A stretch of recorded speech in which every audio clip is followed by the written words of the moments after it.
In the serene quiet of a Meccan night, a stillness enveloped the city. The Prophet Muhammad was resting near the Kaaba when a divine presence graced us. The Archangel Jibril descended, his form radiating a gentle light, bringing with him a message and a companion for a jinni unlike any other. Jibril introduced al-burak, a magnificent celestial creature, wide as milik, larger than a donkey but smaller than a mule. Its name, derived from the Arabic word for lightning, was a testament to its incredible speed. With every stride, it could reach the farthest point the eye could see. This noble creature was chosen by Allah to be the Prophet's steed for the miraculous night journey and the ascension, the Isra Miraj. With a heart full of trust in the Almighty, the Prophet Muhammad mounted al-burak. Instantly, the world transformed into a blur of motion.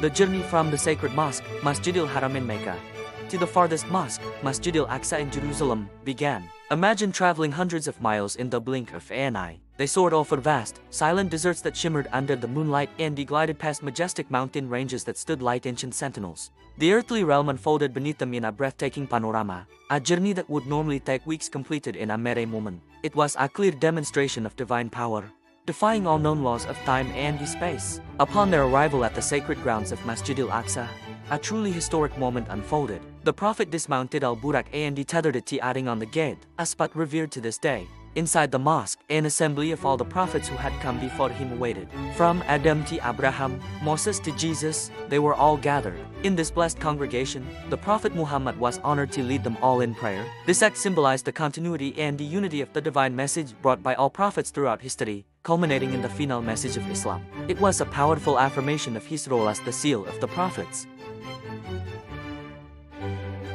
With Jibril by his side, the Prophet once again rode al-burak, this time ascending upwards, not across the land, but through the heavens themselves. They pierced the veil of the earthly sky and began their climb through the seven celestial layers. At the gate of the first heaven, Jibril sought permission to enter. "Who is it?" a voice asked. "It is Jibril." "And who is with you?" "It is Muhammad." "Has he been called?" "Yes, he has been called." The gates opened, and they were welcomed by the Fazil of all humanity, the Prophet Adam. He greeted his noble descendant with joy and prayed for his well-being. The journey continued, ascending to the second heaven. The same questions were asked, and the same answers were given. Here, they met the prophets Yahya, John the Baptist and Isa Jesus, cousins who greeted the Prophet Muhammad with warmth and brotherhood.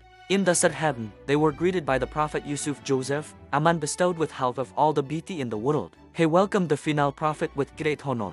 Ascending to the fourth heaven, they met the Prophet Idris, who was raised to a high station by Allah. He too extended a warm welcome. In the fifth heaven, the Prophet Aaron, or Harun, the brother of Moses, greeted them with respect and love. The sixth heaven was where they met the mighty Prophet Musa, or Moses. This meeting was particularly poignant. Moses wept, not out of sadness, but because he knew that more of Prophet Muhammad's followers would enter paradise than his own. It was a moment of profound humility and the recognition of the final prophet's great community. Finally, they reached the seventh heaven.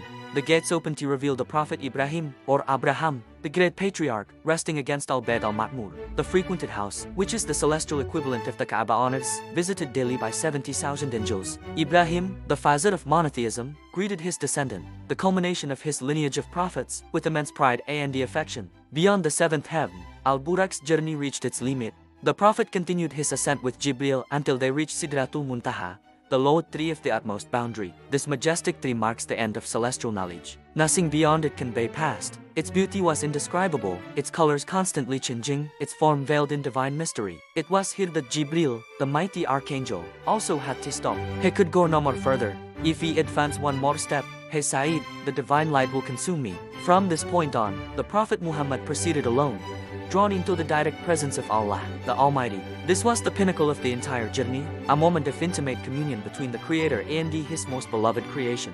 It was in the sacred, timeless space, beyond all physical dimensions, that the Prophet Muhammad received the divine commandment for the 5 daily prayers, a direct gift from Allah to the Muslim community. This command, initially 50 prayers a day, was later reduced to 5 after the Prophet's consultation with Moses on his return journey, yet the reward for these 5 remains that of 50. The prayers became the cornerstone of all Muslims' faith, a direct link to their Creator, established on this most holy of nights. With this divine gift and his heart filled with an overwhelming sense of peace and certainty, the Prophet Muhammad began his return journey. He retraced his steps, rejoining Jibril, descending through the 7 heavens, and meeting the prophets once more.